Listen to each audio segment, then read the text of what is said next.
Thank you for tuning in to Terry Swoop Videos. On today's video, I'm going to talk about the rock and roll legend, Phil Lynott. Phil is known for being the lead singer of the group Thin Lizzy. Thin Lizzy was one of the biggest rock and roll groups of the 1970s. They're known for songs like The Boys Are Back in Town, Jailbreak. They had several platinum-selling albums.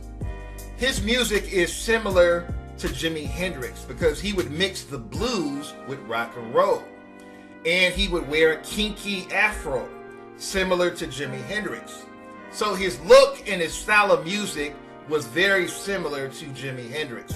You can tell he was influenced by Jimi Hendrix. Is there anybody here with any Irish in them? Is there any of the girls that like a little more Irish in them?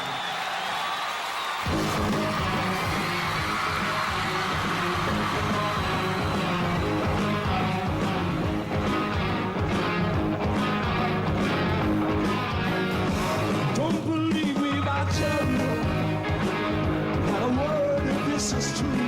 Great song, great guitar playing. Every modern rock band has a little bit of Thin Lizzy in them. They inspired average people to think, well, if you can do it, so can I.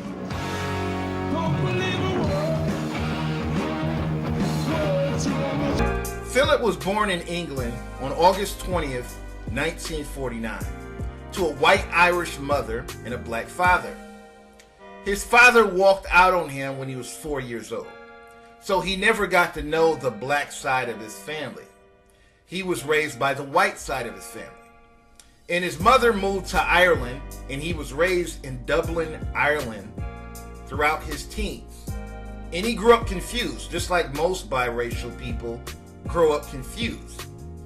He grew up with this kinky, nappy hair, while everybody else around him had straight hair.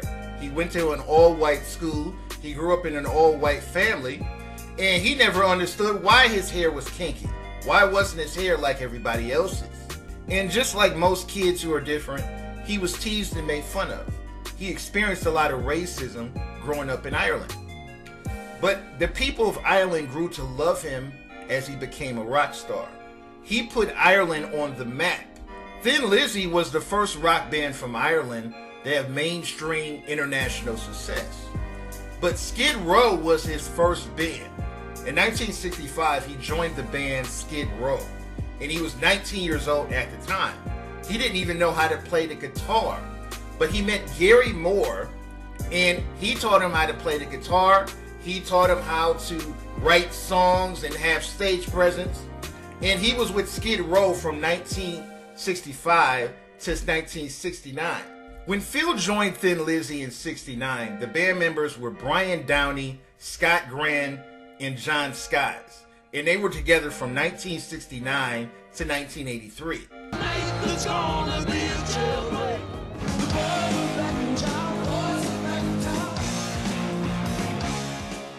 In the late 1970s, he started a relationship with Carolyn Crowther, and they got married in 1980 and had 2 kids together. They had 2 beautiful daughters, and he loved his family. He loved his kids. He actually wrote songs about his kids. But his drug addiction destroyed his marriage and destroyed his home life. He developed an addiction to heroin. I've had several friends and family members who have been addicted to heroin. And heroin is one of the most addictive drugs because you can't just get off of it once you're hooked on it. You have to slowly stop using it over a course of time in order to successfully kick the drug. Philip's idol Jimi Hendrix was also addicted to drugs. And as you all know, he passed away in 1970. Unfortunately, Philip ended up meeting the same fate because after years of heroin addiction, he passed away in 1986 from a drug overdose. A few weeks before he passed away, he did an interview on MTV. And when you watch this interview, he's breathing heavily, he's slurring his words as he speaks, and you can tell this is truly the end. Recording contract? I don't know. I mean, Grand Slam couldn't get a deal at all. And then a couple of the lads got bored and, you know, they left, so I was forced to go solo. The minute I went solo, people started offering me deals. I got a deal with Polydor, I got, you know, Gary asked me to do some stuff with him. I was working with Paul Hardcastle. Been writing some stuff with Rick Parfitt from Status Quo. You know, and all these things that happened to me since I went solo. But I think maybe Grand Slam suffered the backlash from the Thin Lizzy support, because obviously a band that potentially could be good compared to, you know, a band that had been around like 12 years with a string of hits, you know, and doing completely opposite venues, because Lizzy were playing major venues and Grand Slam were doing sort of smaller venues. I just don't think Grand Slam won in the comparison, so. Also, you had the same formation as Thin Lizzy with 2 guitar players and yourself doing bass and vocals. Do you think maybe people couldn't accept seeing you outside of Thin Lizzy because they've become such an institution? I don't know. You know, like, this is all supposition. You know, all I'm saying is that Grand Slam couldn't get a deal, you know, when the band, maybe we were bad, you know, maybe people just genuinely didn't like it, but I mean, I was giving it 100%, and then when it fell through, like, things started to happen, and I landed on my feet. And, well, the material sounds good, because Military Man was from Grand Slam, and so was 19, I understand, was another Grand Slam song. Yeah. So obviously the songs are quite strong. Yeah, which I wrote, you know, but there you go. I mean, we were trying, and we just didn't get a deal. Do you think... Now I have.